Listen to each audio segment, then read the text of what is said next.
Hello everyone, hope you're having a great day today. Today we're talking about is Chapter 9, Intercollegiate Athletics and where it got its roots from. So, from the college football playoff to March Madness, college sport occupies a prominent place in the sport culture of the United States and within broader society.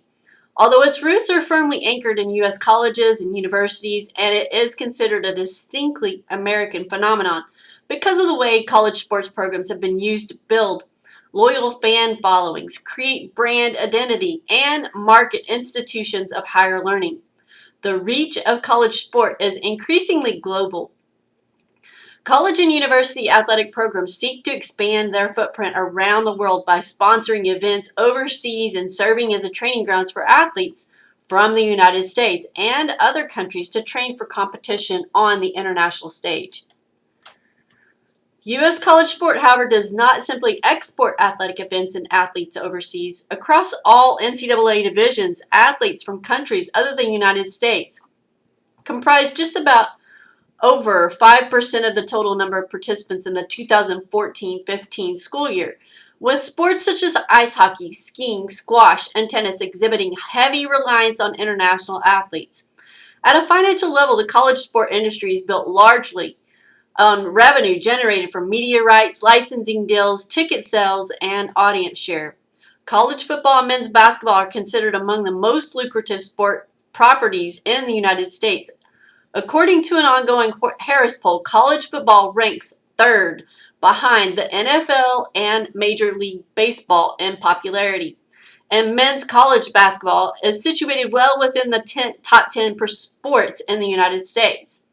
Challenges abound, however, with the existing television revenue model, primarily because the television industry itself has been disrupted by customers opting to cancel their cable TV subscriptions, a practice known as cord cutting. As media companies such as ESPN develop strategies for handling this shift, entities like the Atlantic Coast Conference or ACC may find that plans for network partnerships will take different forms by the time they are executed. Another possibility is like you have seen with the Longhorn Network, so schools creating their own network to profit from. Ask for sponsorships, that sort of thing. Regardless of the uncertainties in the market, the financial magnitude of the college sport industry speaks to the depths of its corporate relationships and position in the market.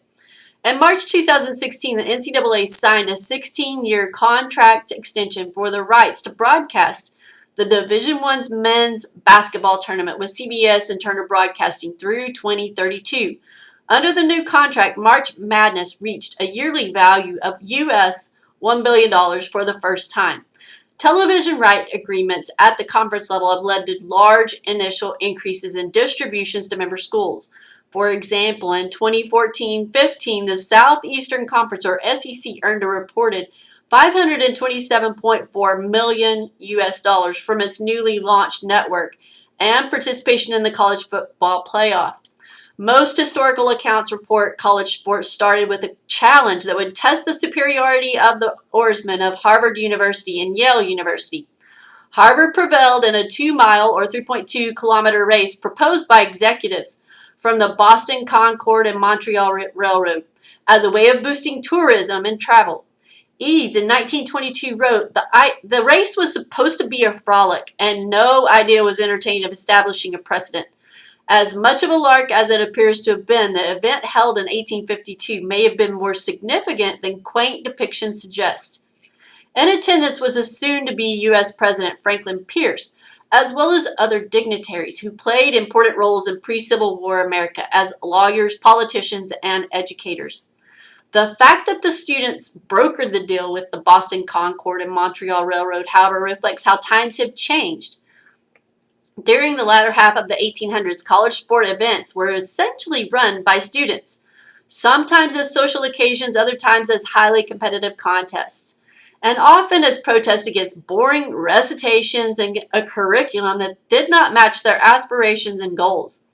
By the early part of the 1900s, a shift toward professional coaches and over-specialization and an emphasis on winning against rivals was well underway. Prompted by deaths and charges of brutality in college football, President Theodore Roosevelt hosted 2 White House conferences on football in 1905. The purpose was to encourage representatives to carry out both the letter and the spirit of the football rules, or risk the sport being banished. Roosevelt's influence led in part to the formation of the Intercollegiate Athletic Association of the United States, which was officially constituted on March 31st, 1906, and became known as the NCAA in 1910. The NCAA is the largest and most influential college sport governing body in the United States.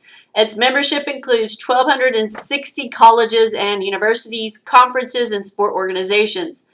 NCAA rules and regulations focus on amateurism, recruiting, eligibility, playing, and practice seasons, athletically related financial aid, championships, and enforcement. The NCAA membership is separated into 3 competitive divisions that are generally referred to as Divisions 1, 2, and 3. Several factors determine the divisional classification for NCAA member institutions. These include the number of sports sponsored, the types of sports sponsored, team or individual, the size of the athletic department budget, attendance at games, and seating capacity in stadiums and arenas, and whether the program offers athletic grants and aid. Among football playing institutions in Division I, subdivisions formerly referred to as Division 1A and 1AA are now referred to as the Football Bowl Subdivision, or FBS, and the Football Championship Subdivision, the FCS. From 1952 through 1984, the NCAA's financial model was built on money from membership dues, ticket and marketing revenue from sponsored championships, and broadcast rights for college football. Initial fears among members that television would undermine the sport's popularity resulted in a conservative approach to the negotiation of broadcast rights.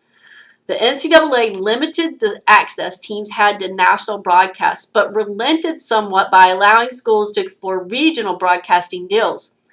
In 1984, the compromise brokered within the NCAA regarding football was challenged by the University of Georgia and the University of Oklahoma.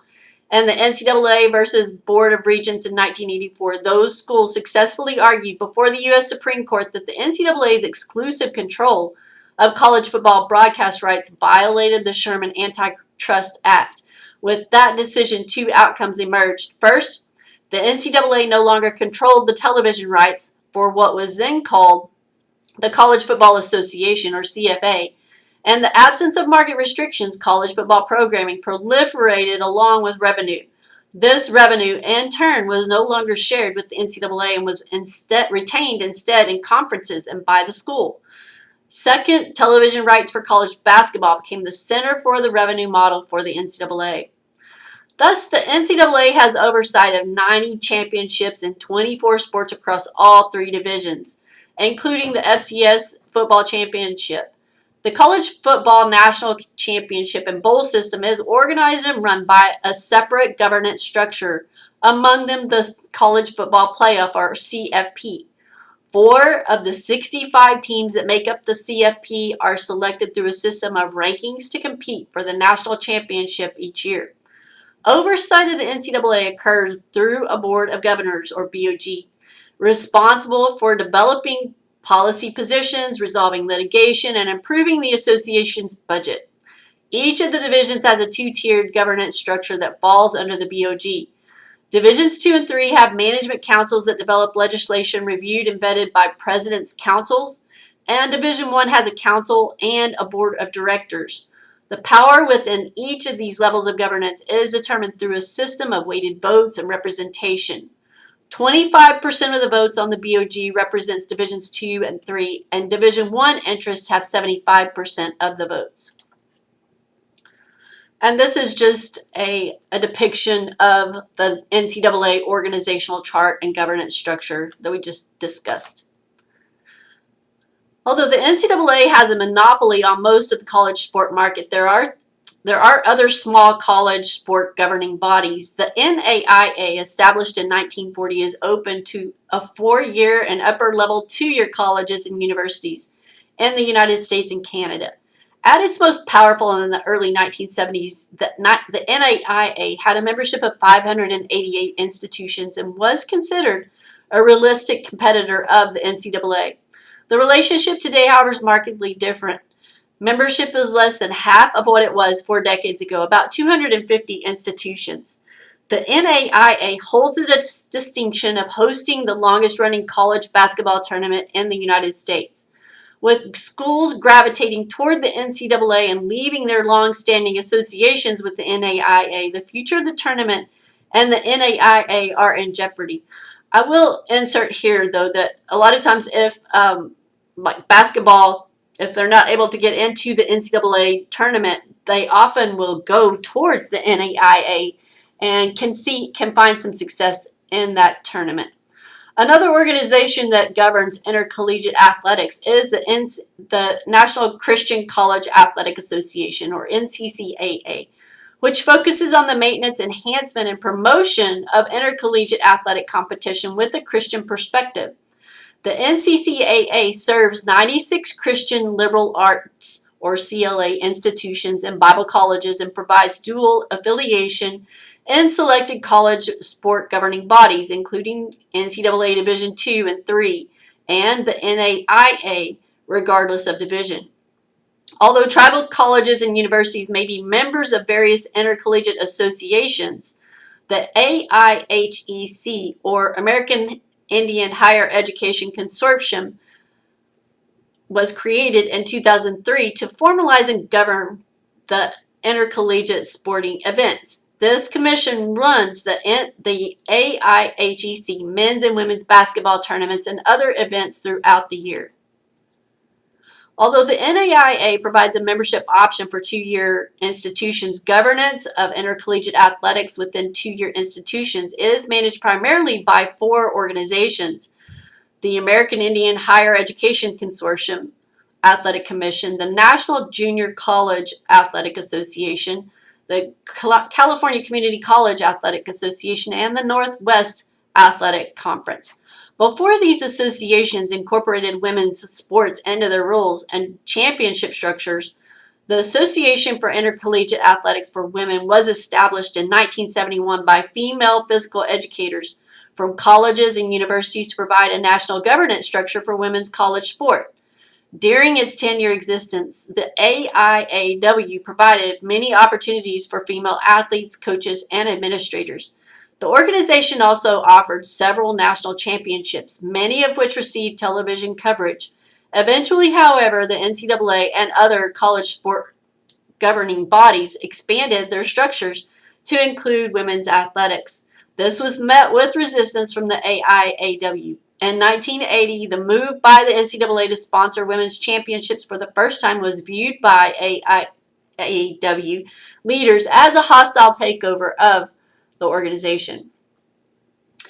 Picture the scene: the Palmer House in Chicago, 1895. 7 university presidents from the Midwest are discussing problems in college football and baseball and contemplating how to prevent hired athletes, not enrolled as full-time students, from playing for or against their teams, with a motion to restrict eligibility for athletics to bona fide full-time students who were not delinquent in their studies. A conference that would later become the Big Ten was formed.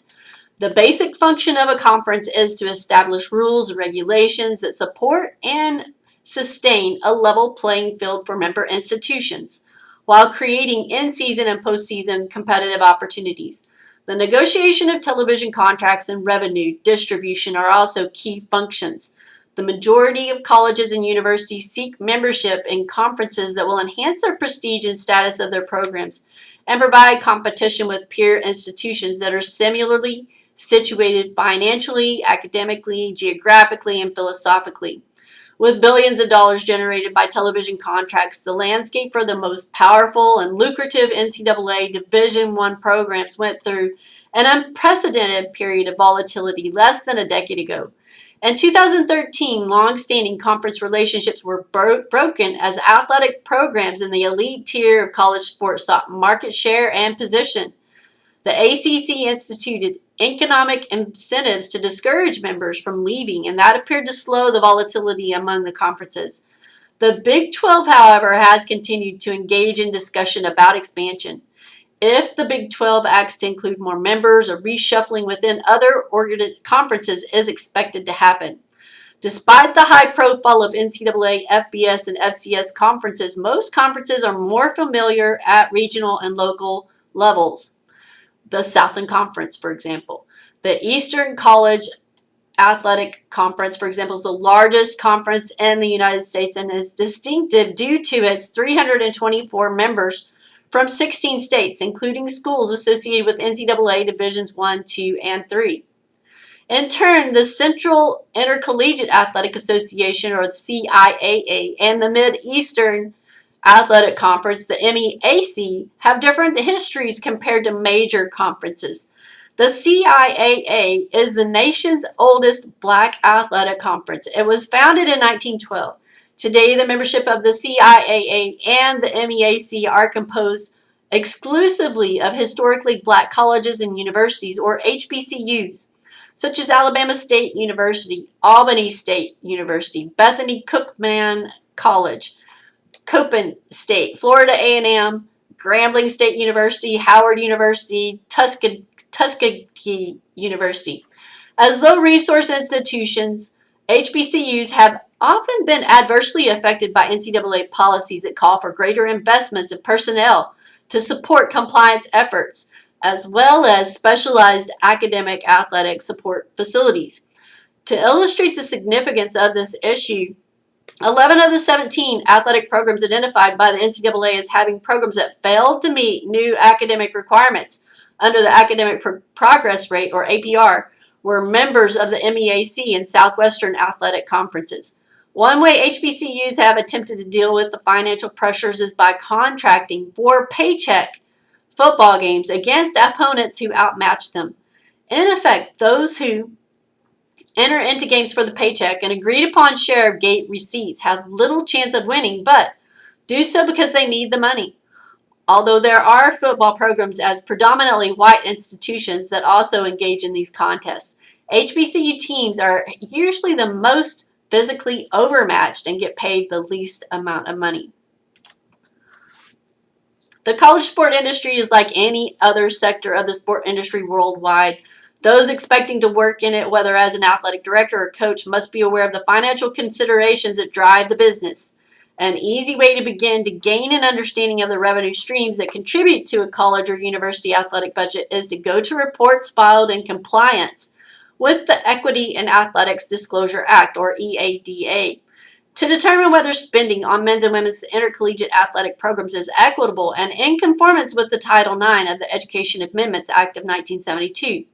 The EADA requires institutions receiving federal financial assistance to submit a report documenting expenditures for each year. This information is publicly available on a website hosted by the United States Department of Education Office of Post-Secondary Education.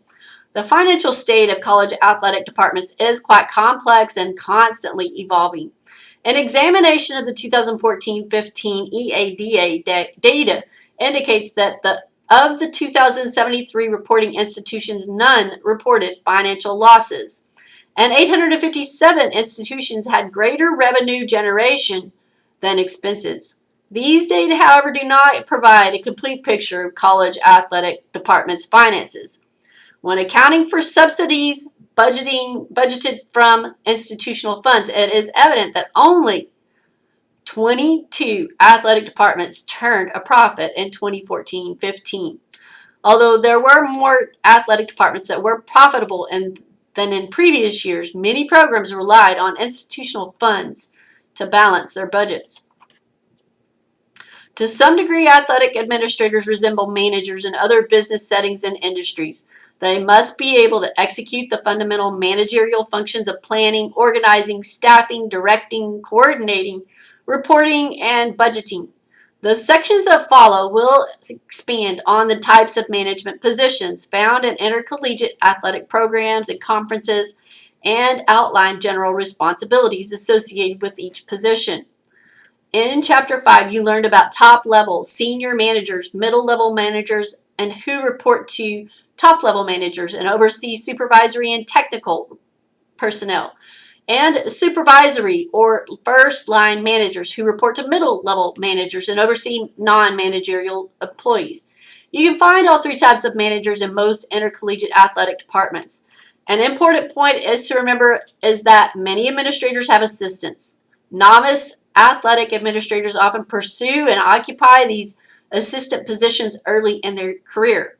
As a rule, the more prominent the athletic department is, the larger the annual operating budget is, and the more complex the organizational structure. The more full-time and part-time athletic staff of the department has. Administrators working in FBS colleges and universities occupy positions with narrowly defined responsibilities. In contrast, administrators in athletic departments, such as ours, we're a small school. Even though we're Division I, it's still very small, and so they occupy they have many responsibilities. Division II and Division III and at the junior community college levels may be responsible for a wide array of responsibilities. The size of the school and the scope of the athletic department are not the only factors that can affect the approach that athletic administrators take to their jobs. Most of what we know about intercollegiate athletic management today pertains to historically white institutions, or HWI. Although management functions overlap significantly in every athletic department, we cannot assume that what we know about intercollegiate athletics management can be uniformly generalized and applied to HBCUs. In 2015, 8 of the top 30 FCS football programs were HBCUs, but they remained among the lowest programs in terms of funding. What's more, Trahan in 2016 reported that there are 23 college football coaches who made more money than the entire Copen State Athletic Department earned last year. And another, to kind of piggyback on that, you'll see that many of the football coaches are the highest paid state employee. Here in the state of Texas, you look at the millions of dollars that the football coaches are paid, often is more than what the governor or other administrators are paid. First-line managers are responsible for specific work groups in the athletic department. These managers typically report to an associate or assistant AD. Positions include athletic coordinator, business and finance manager, compliance officer, development and public relations director, event manager and facility manager, marketing and promotion director, your sports information director, ticketing manager, your senior women's administrator, which we'll talk about more in just a moment, and equipment manager. For responsibilities for each of these, I would make sure I read the chapter. Your marketing and promotion contemporary college athletic programs happens at all levels. Marketing and promotion directors are motivated by the need to generate interest in programs through enhanced visibility, increased attendance, and expanding revenue streams. Responsibilities associated with this position may include promoting ticket sales for individual games, non-revenue sports, season packages, and championship events, and the sale of a complete line of apparel, fan merchandise, and items by direct mail and through the university's bookstore and concessions area. Marketing and promotion directors are also responsible for identifying potential corporate sponsors, developing sponsorship proposals, and ensuring that proposals are implemented according to agreements reached with the sponsors. In an age in which product branding, merchandising, and licensing, or your licensing royalty, are integral parts of the marketing of intercollegiate athletic programs, marketing and promotions directors must have a comprehensive understanding of trademark licensing and be familiar with trademark principles, terms, and definitions used in trademark law. Traditionally, the job of marketing an athletic program at the college and university has been done in-house. As the marketing functions of athletic program departments expand and the need to maximize existing revenue and access new revenue streams continue, Division I athletic programs are often outsourcing their marketing and multimedia rights to firms that market and their multimedia rights to firms that specialize in college sport marketing. Companies such as IMG College, JMI Sports, and the Collegiate Licensing Company purchase rights to college sports and share the revenue from the sale of these properties with athletic departments. Some colleges and universities handle marketing and media right deals in-house, and others switch from one marketing firm to another. As a senior women administrator, or SWA, is not necessarily a position per se, but a role designated in compliance with NCAA rules. In Division I programs, for example, the term refers to the highest ranking female administrator involved with the management of a member institution's intercollegiate athletic program. In theory, the SWA concept was designed to ensure that women have roles in the decision-making processes in college sport and that women's interests are represented at the campus, conference, and national level. We have that senior women's administrator as well. And what you'll see with many athletic administrators is that they have different skill sets and backgrounds. They often happen to be an arbitrator of when you're looking at agreements and negotiate those agreements, as well as being a peacemaker. Social media is integral to college sports as school colors. Platforms such as Facebook, Twitter, and Instagram are mobilized to tell narratives about athletes, coaches, teams, and athletic department personalities, thereby lessening the separation between fans and the teams they follow and selling the program and institutional brands. The benefits of social media for an intercollegiate athletic program are vast. Opportunities to connect with loyal fans, deliver information, and generate revenue are powerful incentives to engage in the increasingly expansive public spaces opened up via social media. The use of social media is instrumental in meeting a younger generation of athletes and fans where they are, and it has aided in bridging generational divides. There are a myriad of challenges within the management of social media.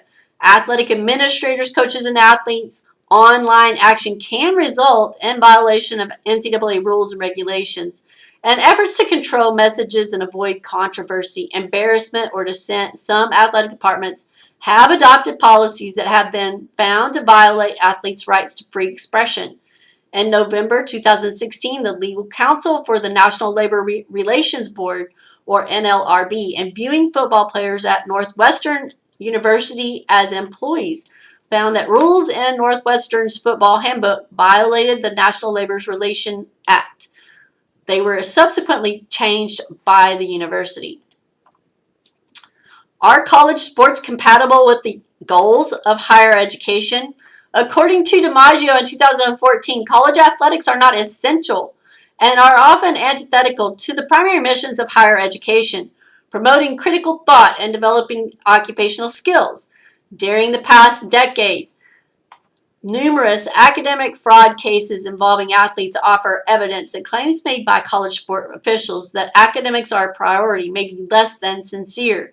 At the University of North Carolina at Chapel Hill, more than 1,500 athletes were found to have benefited from classes that they did not attend and completed little to no meaningful coursework and were given grades that are often ensured their athletic eligibility. Between 2006 and 2016, the NCAA reported Division I schools were sanctioned 15 times for academic misconduct violations. While the NCAA claims that athletes graduate at rates that are similar to or better than the general student body, with the notable exceptions of football and basketball, the academic fraud cases raise concerns about the legitimacy of the degrees being awarded to athletes. What do you think? Are college sports compatible with the goals of higher education? Before you answer that question, you should watch a debate hosted by Intelligence Squared between writers Buzz Bissinger and Malcolm Gladwell and former NFL player, attorney, writer, coach, and broadcaster Tim Green and sports writer Jason Whitlock. The debate focused on the questions of whether college football should be banned. I will tell you that here at TAMUCC that our guys do a great job with our academic and making sure that our students are prepared academically and for the real world. I think they realize that they're not necessarily going to be these high-level sports legends, if you will. And so they must have an occupation as such. So they do focus an awful lot on their higher education and making sure that they are academically prepared for that. During the 2015-2016 season, the Power 5 conferences realized a revenue increase of 33%. According to Levine 2016, those same conferences generated a record-setting $6 billion, which was nearly $4 billion more than all other schools combined. In addition, corporate entities capitalize on the games played by college athletes by using their performances and likenesses to market everything from television airtime to jerseys to video games. The athletes themselves, however, are prevented from receiving compensation beyond the limits of their scholarships. The NCAA argues that its rules on amateurism protect athletes from commercial and professional exploitation, but some argue that the NCAA is reserving the right to exploit athletes. As commercial interests in college sport have escalated, so too have the possibility that college athletes will start to seek more compensation for the work they do. And you will know that in the last year or two, this has changed, and they have changed the model for that. Is it ethical for college football and basketball players to generate so much revenue for a university but be banned from capitalizing on their own market value? And as you'll read about in Chapter 20, there has been a significant increase in the use of analytics in the sport industry. In the recent past, hiring a football coach, for example, was so important that athletic administrators often turned to executive search firms to assist in recruiting and sometimes spent as much as $70,000 US on the process. An emerging trend in hiring that may signal a change in the way that coach candidates in football and all other sports are evaluated is the use of computer modeling and data analysis in evaluating a prospective coach's potential for success. The University of Cincinnati, which had two football alums, Brent Selleck and Jason Kelsey, went a Super Bowl championship as teammates on the Philadelphia Eagles in their win over the New England Patriots in February 2018.